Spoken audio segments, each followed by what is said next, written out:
Good morning नमस्ते and युवा हुमेन्ता बिहानै बिहानै म र छोरा वकमा हिँड्न लागेको हो। बिहानै बाबुले नमानेर घरमा बस्न उसले बिहान यस्तो चिसोमा वकमा हिँड्नुपर्छ। बिहान बेलुका यसलाई एकचोटि वकमा नलगी सुत्दैन। यस्तो चिसो छ ल, हेर्नुहोस् त, यस्तो चिसोमा पनि यसलाई वकमा हिँड्नुपर्ने। एक राउन्ड यस मार्केटसम्म घुमाएर आइसकेपछि मात्रै आनन्दले सुत्छ। ल हेर्नु त कस्तो मजाले हेरेर बसिरहेको छ। यस्तो छ पुरै हिउँ नै हिउँ छ, यहाँ हिउँ छ, यस्तो यहाँ यस्तो हिउँ छ। यहाँ वर्ल्डमा यसरी काम गर्नुहुन्छ सबै मान्छेहरू, सबैले त होइन, कोहीले पाएकोले चाहिँ यसरी साइकलमा चाहिँ वर्ल्डको काम गर्छन्। यहाँको घरहरू प्रायः जस्तो यस्तो हुन्छ।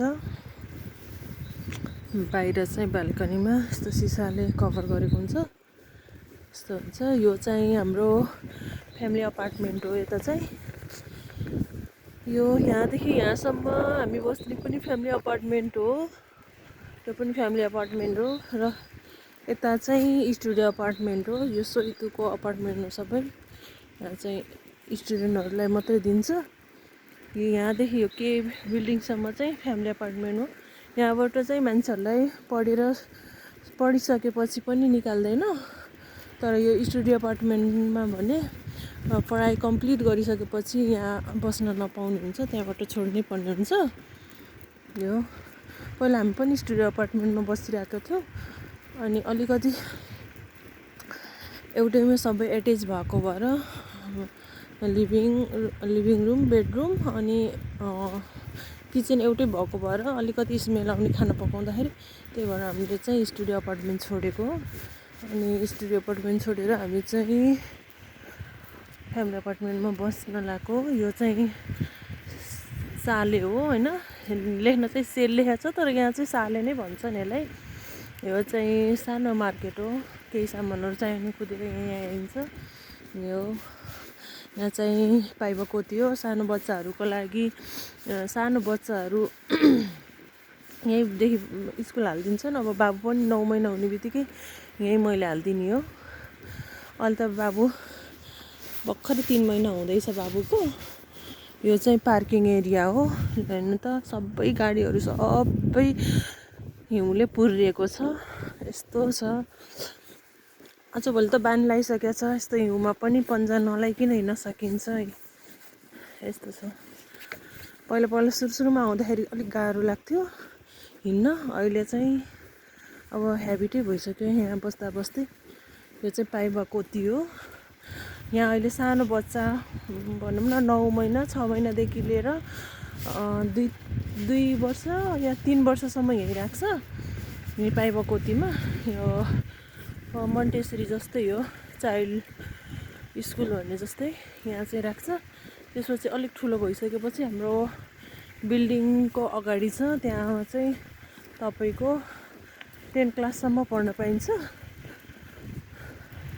यो चाहिँ अनि यो चाहिँ बी बिल्डिङ, यो ए बिल्डिङ हो। यसमा साउनाहरू छ, हामी कमन साउनाहरू हो। अहिले चाहिँ बाबु वकमा हिँड्दै अब निदा आयो बाबु। एक राउन्ड लाएर आउँछु अनि आनन्द हुन्छ। यो रेन्तुका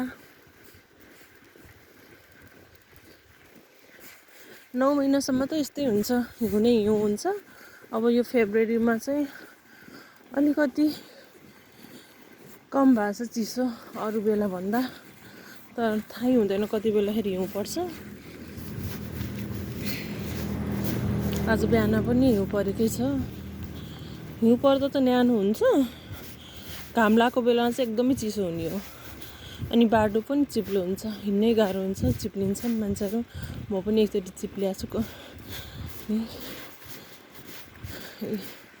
यस्तो छ।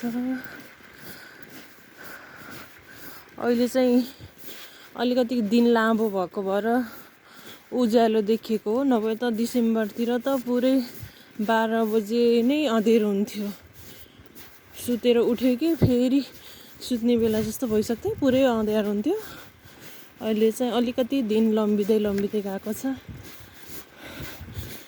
अनि विन्टरमा चाहिँ दिउँसो पनि अँध्यारो हुने, अनि समरमा चाहिँ राति 12-1 बजीसम्म घामै लागेको हुन्छ। यहाँ पनि पार्किङ एरिया छ। यता चाहिँ गाडीहरू आउन नदिनको लागि लागेको छ।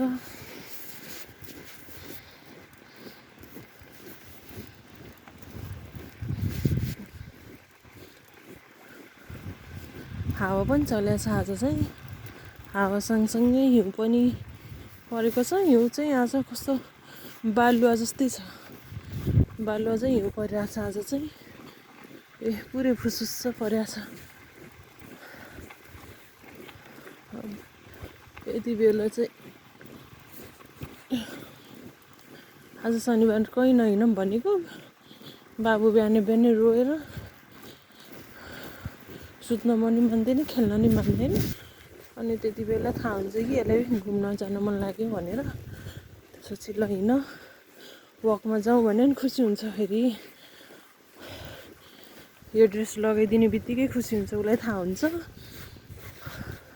हामी अब निस्किन लाग्यो, घुम्न जान लाग्यो भनेर। यहाँ घरै पछि पार्किङहरू छ। यस्तो छ पार्किङहरू। यो खुल्ला ठाउँमा चाहिँ अलिकति सस्तो छ पार्किङको रेट। अनि यस्तो घर जस्तो बनाएको ठाउँमा चाहिँ अलिक महँगो हुन्छ।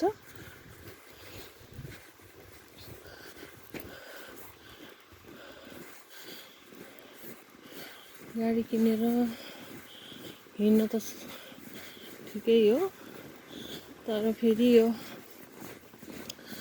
विन्टरमा अलिक गाह्रै हुन्छ। गाडीमा पनि चिप्लिन्छ चक्काहरू, अनि चक्काहरू फेरि राख्नुपर्छ। विन्टर चक्का लगाउनु पर्छ। समर आइसकेपछि अर्को खाले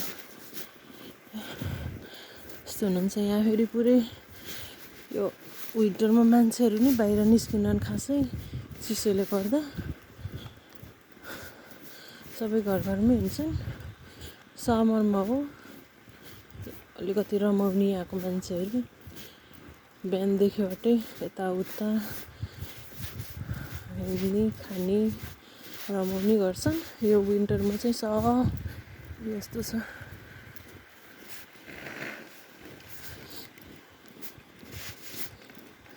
यताको यो रेड बिल्डिङहरू चाहिँ पढाइ छोडिसकेपछि यता बस्न पाइन्छ होइन, तर अलिकति महँगो छ उताको तुलनामा।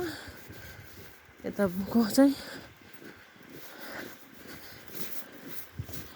हामी बस्ने कोर्तेफोया हो। अब यता चाहिँ भेकाकुन्ज हो। यो अहिले यसो वकमा पनि हिँडेको, अनि भाउजूको घर पनि यहीँ छ। त्यही भएर भाउजूको घरसम्म यसो घुमेर आउँ भनेको। यस्तो हुन्छ।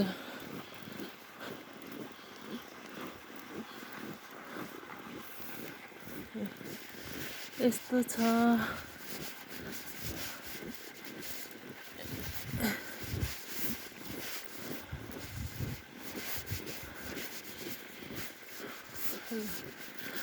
आजलाई यति नै। यदि हजुरहरूलाई मेरो भिडियो मन परेको छ भने लाइक, सेयर, कमेन्ट गर्न नबिर्सिनु होला। हस्, धन्यवाद।